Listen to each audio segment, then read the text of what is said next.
I wasn't supposed to be home until Saturday night. That was the plan. I'd been on a work trip 2 towns south. Just me and a few guys from the garage, trying to lock down a supplier deal at the annual Regional Trade Expo. We wrapped up Friday evening, earlier than expected. No late-night dinners, no networking mixers, nothing that needed us to stick around. Just handshakes, paperwork, and done. So I figured I'd surprise Lena. It wasn't anything dramatic. I stopped on the way back to pick up her favorite noodles from that Thai place near the highway. She always said she liked it best when I brought dinner and we stayed in, just us. So that was the plan. Come home, drop the keys on the counter, give her a kiss, and spend the night on the couch watching a movie we'd probably both fall asleep halfway through. Only, that's not what happened. When I opened the front door, I knew something was off. First thing I saw was a shirt. A man's shirt, draped on the entryway hook. The one she always insisted we keep clear for guests. Blue plaid, faintly wrinkled like someone had worn it and taken it off not long ago. It wasn't mine. I'd never seen it before in my life. Not the cut, not the color, not the smell. It had that faint scent of unfamiliar cologne, sharp and clean, like something out of a department store sampler pack. For a second, I froze. Just stood there, groceries in one hand, keys in the other. I stared at the shirt for a long moment, long enough for the questions to start lining up in my mind. Whose is that? Why is it there? And why does this whole place feel suddenly staged? I set the bag of food down on the table slowly, like I was afraid of making a noise. The house wasn't dark, but it wasn't bright either. Some blinds were half drawn. A single lamp was on in the living room, and there was this odd quiet. Not peaceful, not lived in. Felt more like a still photo, like someone had pressed pause and forgot to hit play again. I moved toward the bathroom. Now, Lena has always been meticulous about that space. Clean sink, folded towels, nothing on the floor. But that day, there was a crumpled towel lying in the corner near the tub. Damp, like someone had just used it and tossed it aside. And then I saw something that made my stomach drop. A toothbrush. Still in the packaging, mostly. Matte black wrapper, kind you might pick up from a travel bag or buy at a pharmacy in a rush. It sat next to the sink like it belonged there, like it was waiting for someone. The packaging was ripped open but not thrown away. Deliberate, lazy, careless. All at the same time. Just sitting there like some quiet confession. I didn't touch it. I didn't need to. Something else caught my eye. The window above the sink was slightly open. Cold air filtered in through the crack. I could hear the faint sound of traffic, normal stuff for our neighborhood, but I also heard something else. A footstep, quick and soft, coming from the hallway. And then the door creaked. Lena stepped out of the bedroom wearing one of my old sweatshirts, the kind she always borrowed when the house got cold. It was hanging off her shoulder, sleeves pushed halfway up like she'd thrown it on fast. She looked surprised, not scared, just surprised. Her hair was messy, not in the just woke up kind of way, but the kind of messy that comes from hurrying.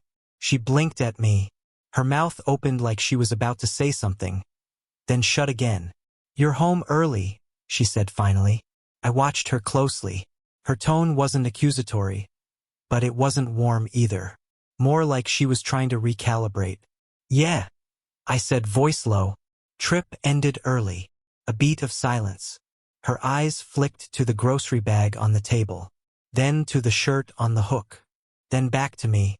"Oh, she started, tugging the sweatshirt down. "You just missed my cousin Derek. He was driving through, needed a place to crash for the night. Last minute thing. Didn't know you had a cousin named Derek." She smiled thinly. "He's on my mom's side. You've never met him. He's from out of state." "Huh," I said. She didn't elaborate. Just stood there, arms crossed now, like she was waiting for me to believe her. Her eyes were a little too wide. Her breathing a little too even. Like she'd rehearsed this. I said nothing. Walked past her slowly and sank into the couch. I didn't know what I was looking for. Maybe some sign, maybe for her to follow me and explain more. But she didn't. She disappeared into the kitchen for a moment.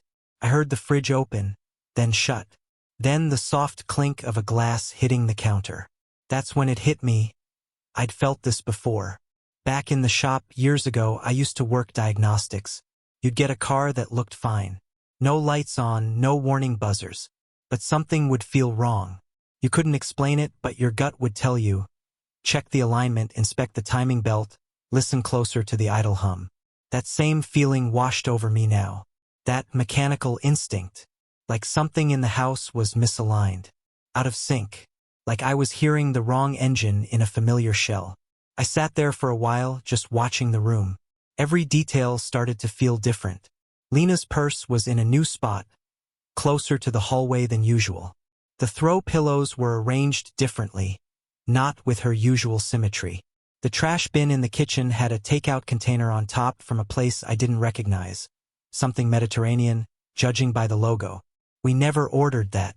Not once. And the worst part? I didn't hear a second person. No one said goodbye.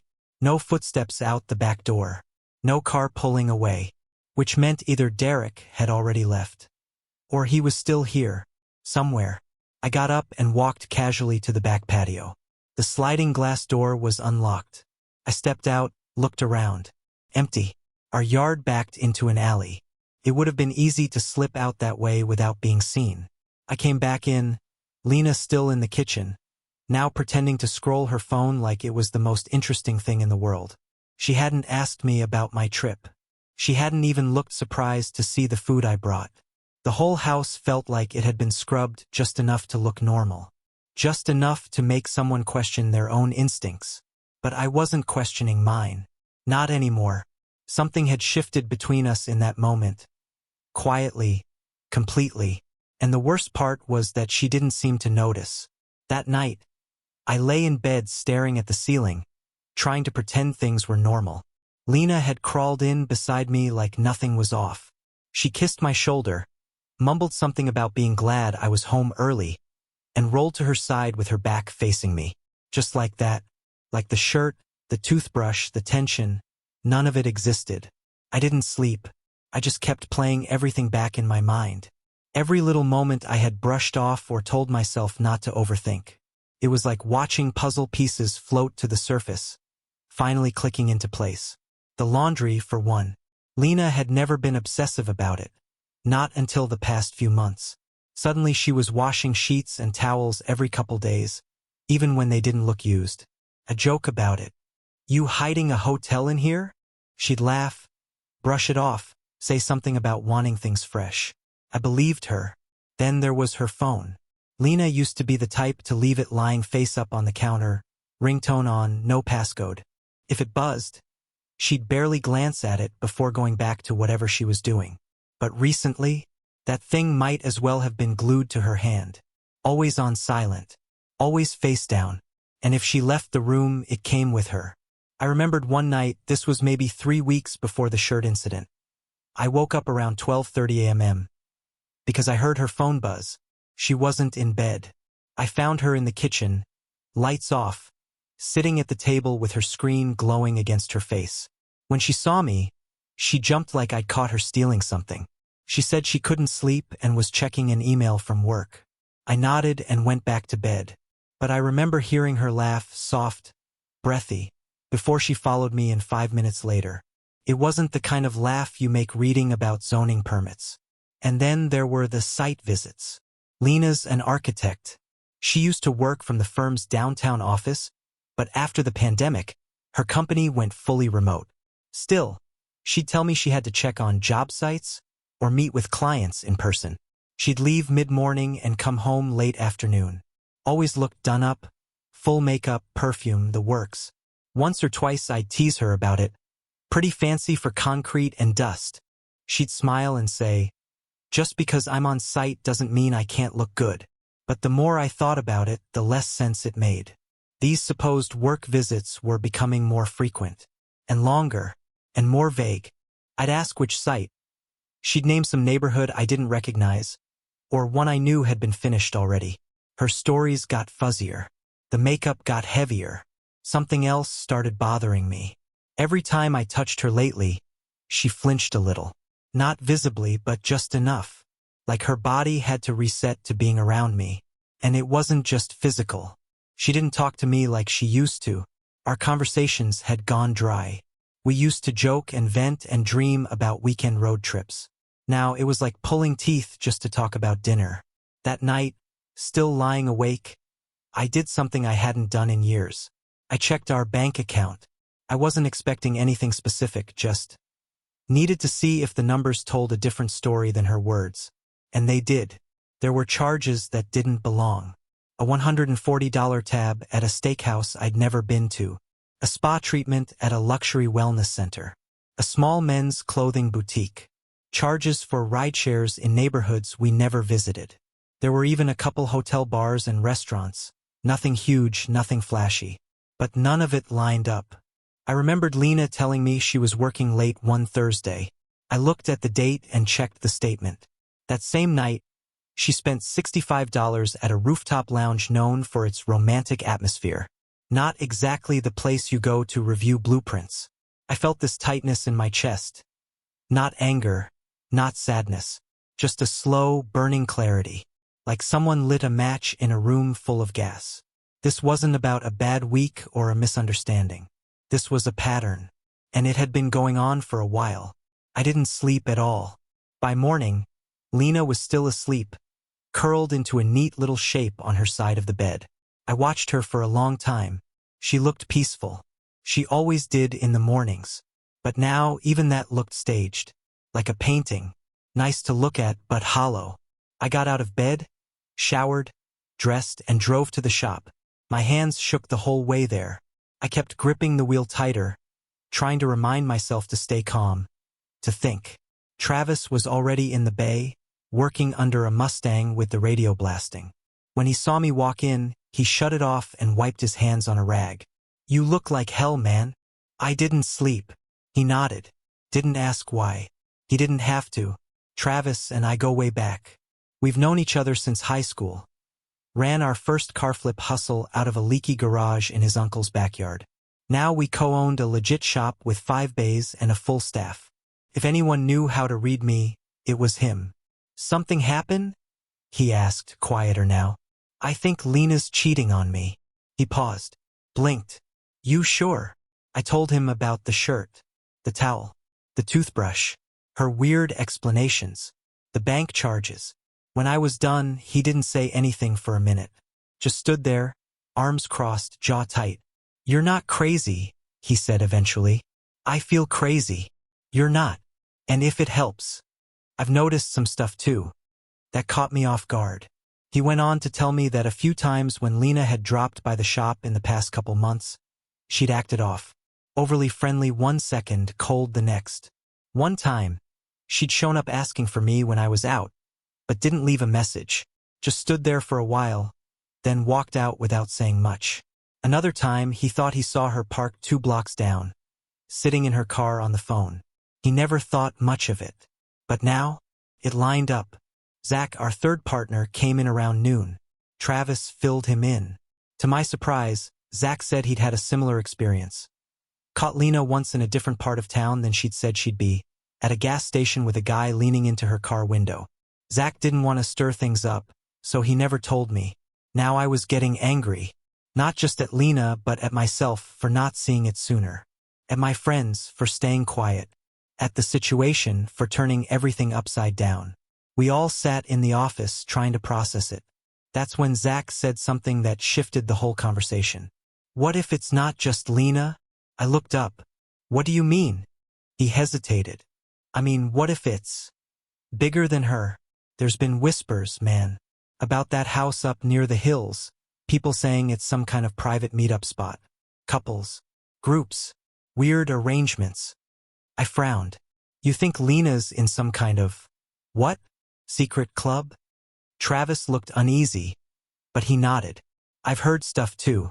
Unmarked packages, rental cars. A guy who used to work security said people show up there at all hours, no IDs checked. All hush-hush." It sounded insane, but suddenly not that insane, because nothing else made sense. "All right," I said slowly.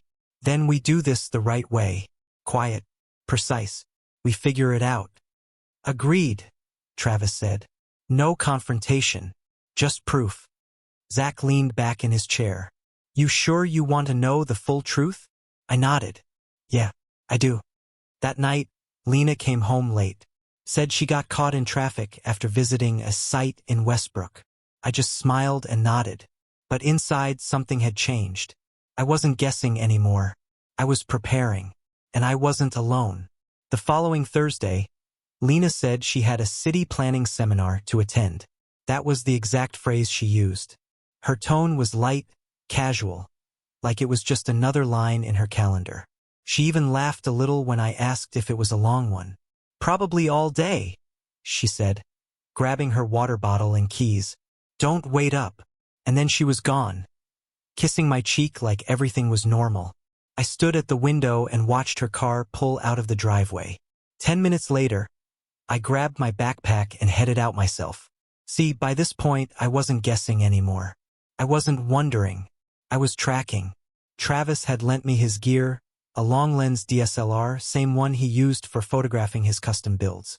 We rented a nondescript gray sedan under Zach's account and parked it 2 blocks from the house the night before. I didn't want Lena recognizing my truck. The plan was simple: follow, observe, document. Don't confront. Not yet. I had 2 GoPros, a voice recorder, and a cheap burner phone with GPS running. It wasn't paranoia anymore. It was preparation. Lena took the highway heading west. Not toward downtown where the planning seminar was supposedly taking place. Not even toward the neighborhood where her firm's old office used to be. No, she took a turn north, then another west, and kept driving, winding through less familiar streets, each one smaller and quieter than the last. After 40 minutes, she pulled into a gravel driveway behind a black iron gate. The property was surrounded by thick trees and a low stone wall. If you didn't know it was there, you'd miss it completely. The gate opened automatically, triggered by what I assumed was a key fob or app. She drove in. I waited a minute, then circled around to a side trail Zach had scouted last week. One that ran along a slope overlooking the back of the property. From there, I had a direct view of the house through a screen of pine branches. It wasn't just a house. It was a showpiece, floor-to-ceiling windows, sleek black trim, an outdoor fire pit built into the patio, and a second-floor wraparound balcony. The place looked freshly renovated, like it had been redone with secrecy in mind. No neighbors in sight, no streetlights, no numbers on the curb, just trees, gravel, and glass. I parked under cover and K** led the engine. Heart racing, I grabbed the camera and stepped out. From the slope, I could see straight through the living room windows. Lena's car was parked out front, her red leather bag tossed carelessly on the front bench. Her shoes, heels I'd never seen before, sat near the fireplace. And there she was, on the couch, with him. He was older than me. Not by much, maybe early 40s. Tall, clean-cut, wearing one of those half-buttoned linen shirts and no shoes. He had the look of someone too relaxed, too used to comfort. Lena was curled beside him, her legs tucked under her. She sipped wine from his glass, his, not hers, and laughed at something he whispered. Her hand rested casually on his knee, like it had done that 100 times before. They weren't arguing. They weren't sneaking around like people in a risky affair. They looked normal, comfortable, at ease, like this wasn't the first time. I felt my breath catch, like my lungs forgot how to work. For a moment I just stood there, unable to lift the camera. It was like my brain had short-circuited. I'd imagined this moment over and over again. The confrontation, the explosion, the breakdown. But this was worse, because it was quiet, because it was real, because she looked happy. Finally, I raised the camera, snapped photo after photo. Wide sh*ts, close sh*ts. The wine, the body language, the unmistakable familiarity between them. Evidence. I watched her get up, barefoot, walking to the kitchen like she lived there. She opened a drawer, pulled out a corkscrew. She knew where it was. That detail broke something in me. I took 2 more photos and backed away from the slope. Carefully, quietly, got back in the car and drove, knuckles white on the steering wheel, until I reached a roadside turnout and pulled over. I sat there with the engine off, staring at the dash, listening to the tick of the cooling engine. I wasn't even mad. Not yet. Just numb. A cold, slow numbness that settled into my hands and chest and throat. I thought about the years, our anniversary trips, her laugh in the passenger seat on long drives, the way we used to fall asleep on the couch with her feet in my lap. Had all of it been fake? No, I didn't believe that. Not all of it. But something had shifted along the way. Something she hadn't told me about. Something she hadn't wanted me to see. I drove back to the shop where Travis and Zach were waiting. We pulled the images from the SD card and laid them out on the office computer. Nobody said much. Travis just exhaled and shook his head.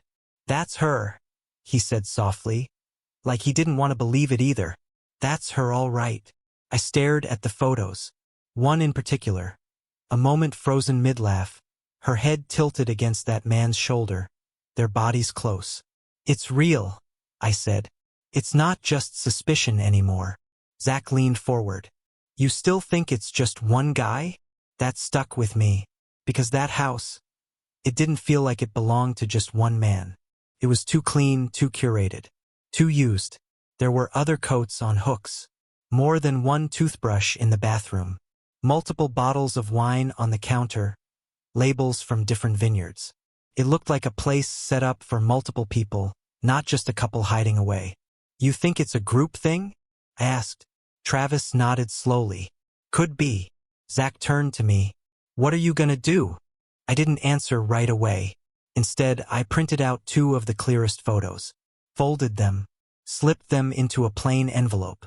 That night, I left it on the kitchen table. Lena came home late. She looked flushed. Glow on her cheeks, hair a little tousled. Not work tired. Not traffic tired. She didn't see me watching from the hallway. She saw the envelope, opened it, and froze. I stepped into the doorway. She turned toward me slowly. "Where were you today?" I asked. She swallowed. "I told you. The seminar." "No, you didn't," I said quietly. "You never even said where it was." She looked at the photos again. Her fingers shook. "I can explain," she said, almost a whisper. "No," I said, stepping back. "Don't. Not yet." I went to the guest room and shut the door. I lay on the bed, staring at the ceiling again. But this time, something was different. The guessing was over. Now I knew. I didn't say much after that night. Neither did Lena. She tried to act like things were still salvageable. Cooked dinner, made coffee, left her phone out on the counter like that could erase the past. But I could see it in her eyes every time we crossed paths in the hallway. Fear, guilt, and something else, defensiveness. Like she was still building walls inside herself, even while the roof was collapsing. I didn't press her for answers. Not yet. I wasn't interested in excuses. I had something else on my mind. It started with fatigue. Nothing serious at first. Just a kind of heaviness that followed me around. I'd wake up feeling like I hadn't slept. Then came the chills. Random, sharp flashes like someone turned the thermostat to 0 without warning. At the shop, I started losing focus. Made a dumb mistake on a wiring job that could have ruined the whole circuit. Travis noticed. "You all right, man?" he asked, leaning over the hood of the Dodge we were working on. "Just tired," I told him. But it wasn't just that. Soon, I couldn't ignore the nausea. Came in waves, always in the evening. I tried to blame it on stress or something I ate, but deep down I knew better. This was something else. Something unfamiliar. After one rough night, fever, shaking, cold sweats, I finally went to urgent care. The nurse asked the usual questions. Then the doctor came in. He looked over the basics, ran some blood work, and said they'd call me in a day or 2 with the results. They called the next morning. Asked if I could come in and speak in person. That's never a good sign. When I got there, the doctor was polite, careful with his words. He said something like, "We noticed some abnormalities," and handed me a sheet of paper with terms I hadn't heard before. Then he said it clearly. I had tested positive for an STI. Specifically, one that didn't just appear out of nowhere. One that's transmitted through unprotected S**Zool contact. And one I never would have had a reason to worry about, because I had been faithful to Lena every single day since we got married. I sat there staring at the floor, trying to breathe through the rage bubbling up in my chest. He asked if I had questions. I shook my head. "You'll need treatment," he said. "And your partner will too." I laughed then, not because it was funny, but because everything suddenly felt like a cruel joke with no punchline. I drove home in silence, didn't turn on the radio, didn't answer my phone. I just kept replaying the timeline over and over in my head. All the lies, the secret drives, the wine glasses, the house in the woods. And now this. It wasn't just betrayal anymore. It was danger. Lena hadn't just cheated. She had risked my health, my safety, without hesitation, without care. I got home around noon. She was sitting at the dining table, laptop open, pretending to work. I dropped the envelope from the clinic right in front of her. "What's this?" she asked, confused. "Test results," I said. She paused, eyes flicking between me and the envelope. "I'm sick, Lena," I said quietly.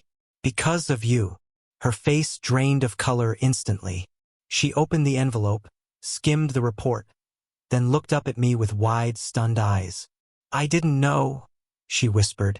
"Don't," I snapped. "Don't insult me again. I swear." "You swore a lot of things," I said. "You swore you loved me. You swore you were faithful. You swore I was the only one. Now I'm sitting here with a diagnosis I didn't earn, and all you've got is more pretending." She started to cry. I didn't care. "Was it just him?" I asked. "Or are there others?" She shook her head. I don't." "You don't what, Lena? You don't know? You don't remember? You don't think it matters?" "I didn't mean to hurt you," she said, voice cracking. "But you did." She tried to reach for my hand. I stepped back. "You could have told me," I said, "about being unhappy, about whatever it is that made you look outside this house. But you didn't. You lied, repeatedly, and now I'm the one paying for it." She was sobbing now, shoulders shaking, mouth open like she couldn't breathe. I just stood there. I wasn't angry in the way I expected to be. It wasn't red-hot fury. It was cold, heavy, like steel under ice. I felt like I was looking at a stranger sitting in my wife's seat. And maybe I was. Eventually, I turned and walked out the front door. I drove straight to the shop. Travis and Zach were waiting. They could see it in my face before I said a word. "She got me sick," I told them. Zach's jaw tightened. "Man, I'm so sorry." "What are you gonna do?" Travis asked. I looked down at the photos still saved on my phone, at the medical report, at the text messages Lena had sent over the past week, pretending everything was fine. "I'm going to war," I said. We spent the next 3 days gathering everything. Printouts of credit card statements, copies of GPS logs from our shared location app, **TS of Lena's public posts, her likes, her comments, even the ones she deleted but forgot were archived. We created a folder labeled evidence and filled it to the brim. Zach helped me back up all the photos I'd taken at the hillside house. Travis used a connection from his racing team to trace property records and ownership files. Turns out, that house wasn't just a private retreat. It was registered under a trust used by a wellness group, operating under a fake business name. We started to realize this wasn't just an affair. It was a lifestyle, a network. And Lena wasn't just cheating. She was part of something bigger. That Sunday, I returned home to find Lena gone. Just a note on the fridge. "Staying with a friend. Please let me explain when you're ready."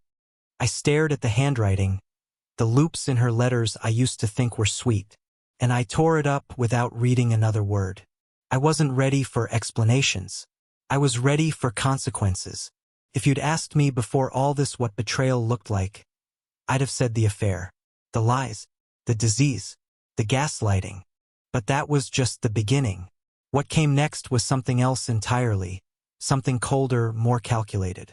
Lena didn't just burn the bridge between us. She tried to torch the entire road behind me. Started small. A couple of nasty comments on our shop's Facebook page. 1-star reviews with no details. "Unprofessional," one said. Disrespectful staff. The phrasing was off, like it had been written by someone trying to sound angry, but didn't know how mechanics talked. First, I brushed it off. Trolls happen. We dealt with fake reviews before. Then it got worse. A day later, a string of anonymous emails hit our business inbox. Claims that one of the owners, me, was abusive toward female customers. That I created a hostile environment.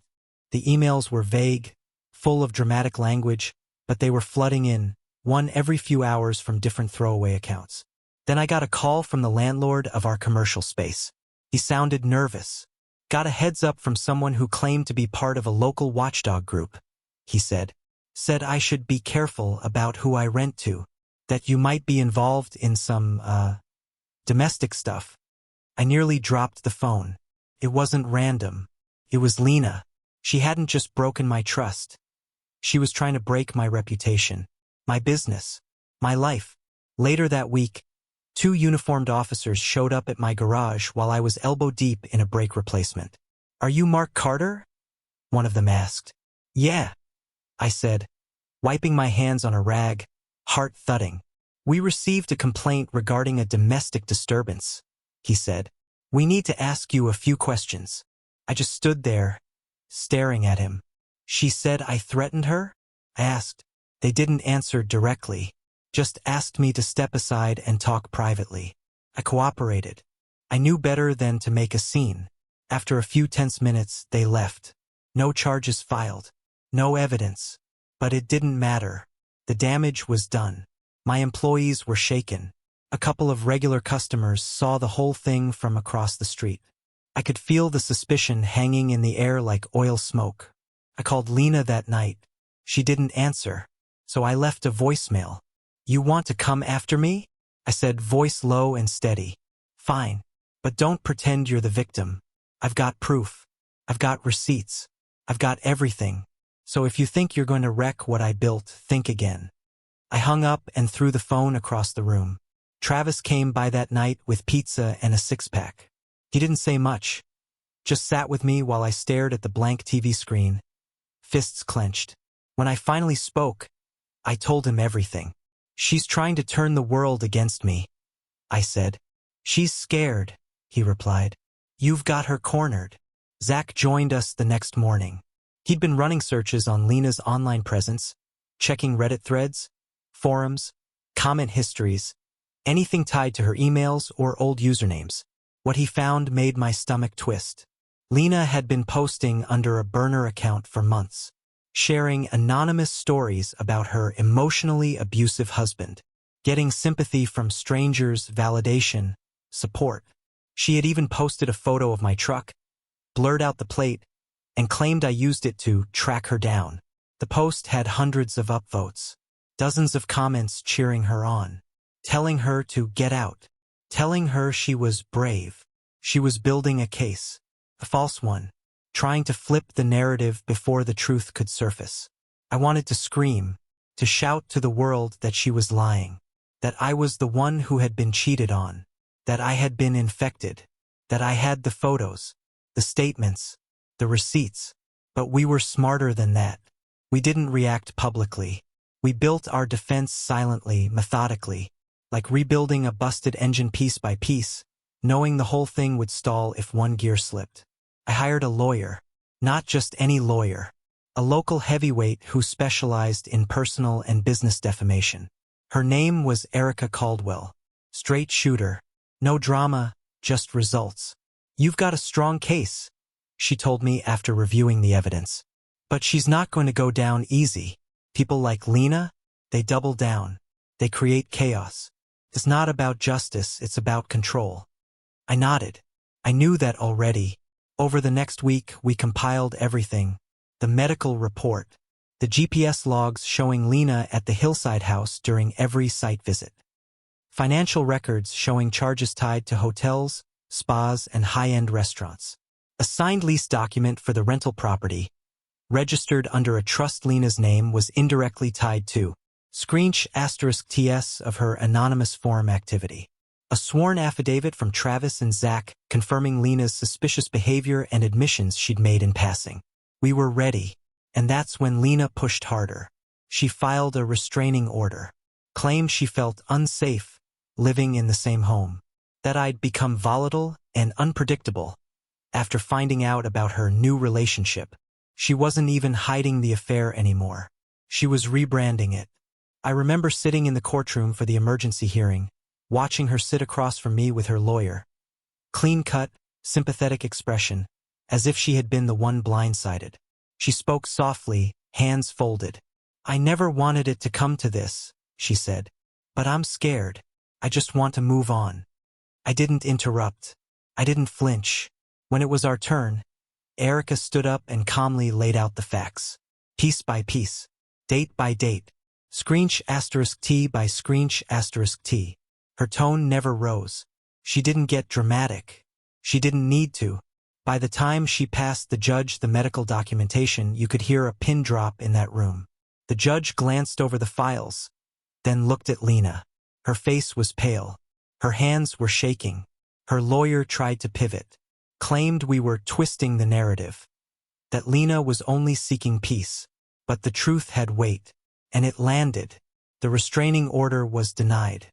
Instead, the judge issued a no-harassment clause for both of us, and warned that any further defamatory actions could result in criminal charges. That was the first time I saw Lena truly panic, because the tide had turned, because I wasn't just defending myself anymore. I was fighting back. That night, back at the garage, I stood with Travis and Zach in the office. We looked at the board we'd created, full of names, dates, photos, strings of red marker linking everything. It looked like something out of a crime drama. Only it wasn't fiction. This was our life now. "You ready to go public?" Zach asked. I nodded slowly. It's time people knew the truth. The lawsuit changed everything. Once we filed for defamation, fraud, and emotional damages, things started unraveling fast. The house Lena had visited turned out to be part of a secret group, a so-called wellness circle, masking adult meetups under yoga retreats and personal growth. More names surfaced. Other husbands came forward. One of them had hired a PI too. Within weeks, the group's finances were exposed. Shared accounts, off-the-books events, even NDAs. News broke. Social media